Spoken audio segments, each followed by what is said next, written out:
Hey, this is Man-Made Mead. Today we're transforming this Mesquite Traditional mead into my best traditional mead I've ever made. So let's get started.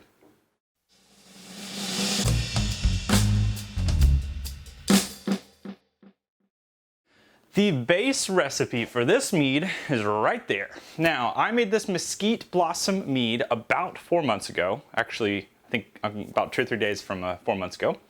So it's had some time to age. And I believe I did it on a video. I don't know if I did or not. Anyways, it has gone through the fermentation. It started off at 1.100 gravity, ended at 1.000. And now we have this mead right here. It's getting pretty decently clear. It's not super clear, but here's a taste test of it. Yeah, this Mesquite Blossom honey is so smoky. I really like it. It's pretty light tasting, but also light colored in general.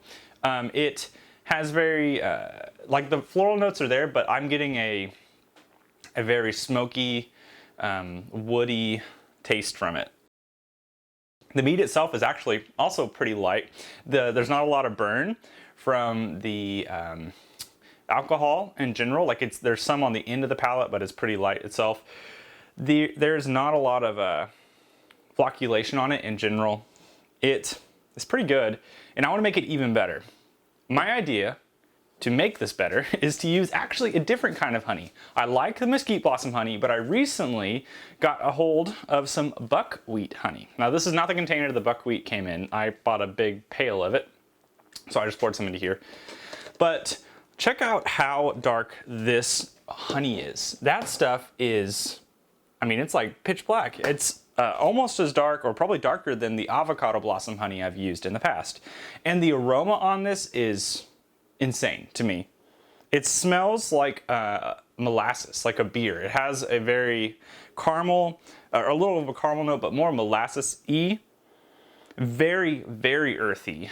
And I get, this sounds like a negative thing, but I do get a little bit of grassy, wheat-y smell to it. Yeah. I mean, this thing, I love the smell of the honey, and the taste of it too is really interesting.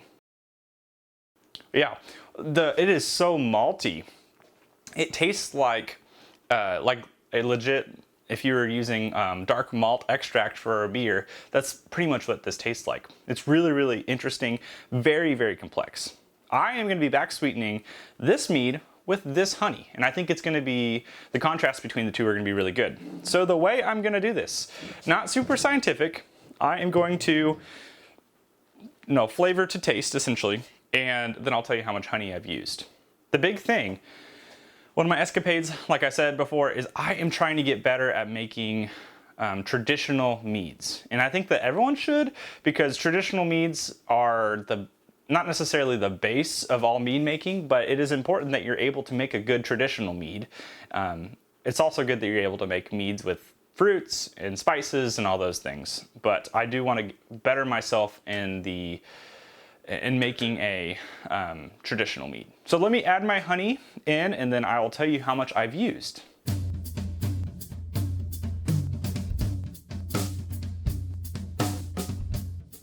Okay, so in total, I've added 3/4 of a pound of honey. I got it to a good point. It was dry before, a little bit of sweetness, but now it's probably semi-sweet. The way we're really gonna know this is by a gravity reading. So let me go ahead and take a quick gravity reading. Our new gravity reading shows we're at 1.005. So that is in that semi-sweet range, I'm pretty sure. We started at 1.100. Ended at, after the primary, 1000, which is 13.125%. Now, I did not mention this before, and I'm sure I put it in when I was mixing things. The reason I'm able to put this honey in and know I'm back sweetening is because I put potassium sorbate, which is a stabilizer, into this probably a week ago to enable me to add more sugars without more fermentation. So make sure you do that. If you are wanting to back sweeten a mead, you need to stabilize in some form or fashion if the yeast are still able to ferment. And these would still be able to ferment had I not stabilized. So that's very important. Stabilize in some form or fashion with potassium sorbate, with maybe you, well, you can't really cold crash, but you can pasteurize the mead, anything like that. So this thing's really roasty. What's really interesting to me about it is the,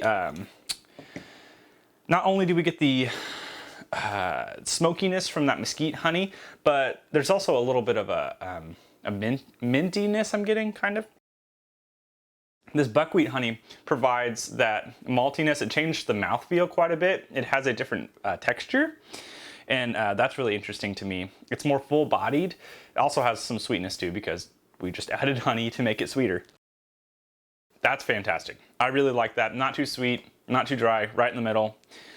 Now, before I bottle this, I want to ensure that I do not have any more fermentation. The way I'm going to do this is I'm going to stick my airlock and stuff back on, and I'm going to watch and make sure that there's no re-fermentation. If there's no re-fermentation, we're going to go ahead and bottle this, and from there, we will, of course, I'll slap some labels on it and call it a day.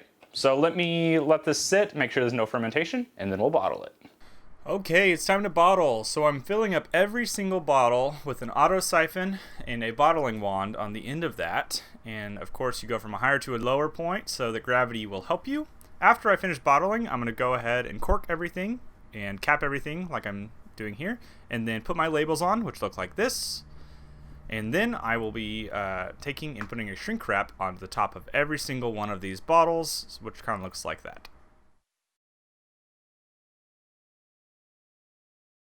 This thing, really, really good. I am very, very pleased with this mead. One thing I do want to note about it, you can see, maybe this strap's in the way, but I didn't get all the mead out of the bottom of this thing.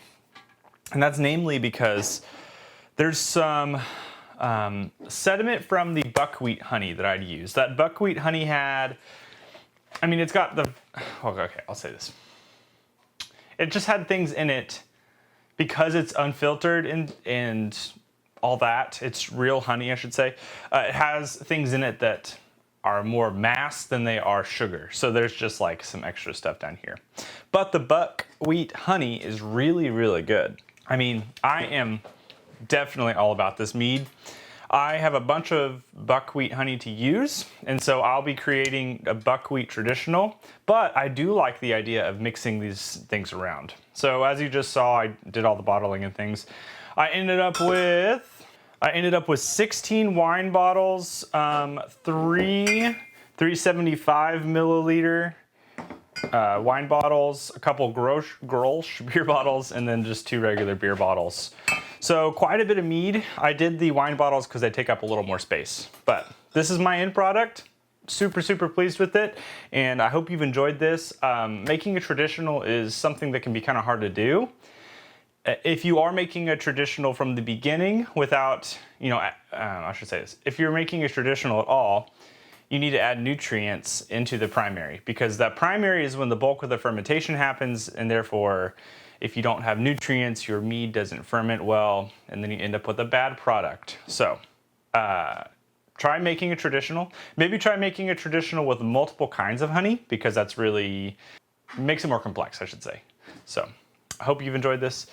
Hit like and subscribe. If you want to support the channel, the best thing you can do, the easiest thing you can do is hit like and subscribe. When you hit like, it lets me know that you like the video, and it also helps the YouTube algorithm world, and then subscribing just lets you see my content more in the future. So thanks again. I'll be back with more content, more videos. Leave your comments below what you want to see me make next. Do you want to see weird meads, regular meads? Do you have mead theories, anything like that? I do a lot of testing on this channel if you haven't seen any of my other stuff. So have a great day. See you next time. Cheers.